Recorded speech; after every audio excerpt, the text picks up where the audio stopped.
we had a big restructuring at work, so there was definitely a bunch of work-related stress. I was the chief operating officer. I was in charge of this big restructuring project, but it was a very long-term project, and we didn't know exactly, how many people might lose their job, or when that might happen, or what the new reporting lines would be, or how the new services were meant to be delivered, and what was the role of the people in the local offices as opposed to the people in the service centres.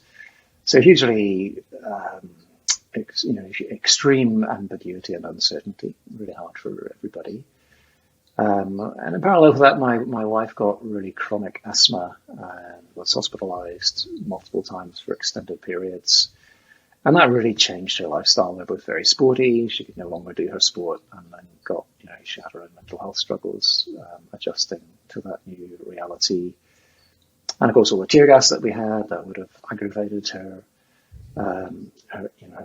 asthma. And then when COVID came along, at that time I had a new boss who just started, and someone I needed to build a relationship with, because he was in Jakarta and came up to Hong Kong, so I didn't know that well.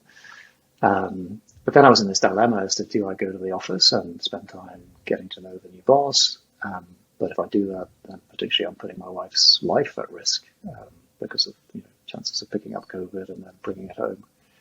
So, for me, it was that sort of confluence, almost a perfect storm of work-related and non-work-related events, that just, so as I mentioned, I had anxiety and depression as well, which are not necessarily within the definition of burnout, but certainly for me, that all came together.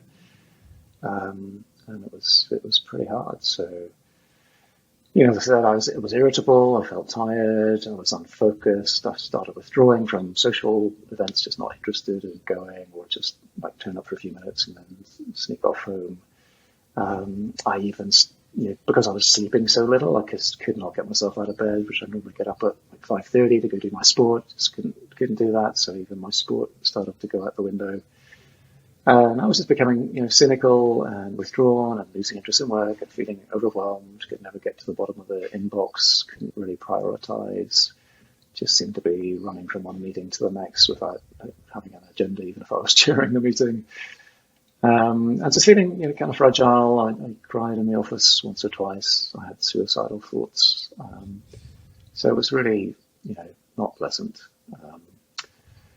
And so my GP, my local doctor, when I went about the insomnia and the upset tummy, he said, okay, well, look, I can give you some medication for that and we can do some more investigations, but, do you think you'd benefit from seeing a psychiatrist? So, again, that was one of those almost crying with relief moments when I said, yeah, you know what, honestly, I think that's exactly what I need. So I was lucky that she had the awareness to ask that question and to make it easy for me to say yes.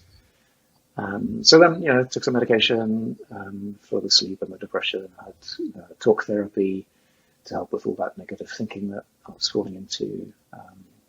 But even with all that, I did feel in the end like it was just not going to work, trying to keep working and trying to make myself better. So I stepped away in mid-2020. I took up meditation and yoga, journaling. Drawing actually is just a fun way of relaxing my mind and focusing on different sensory experiences.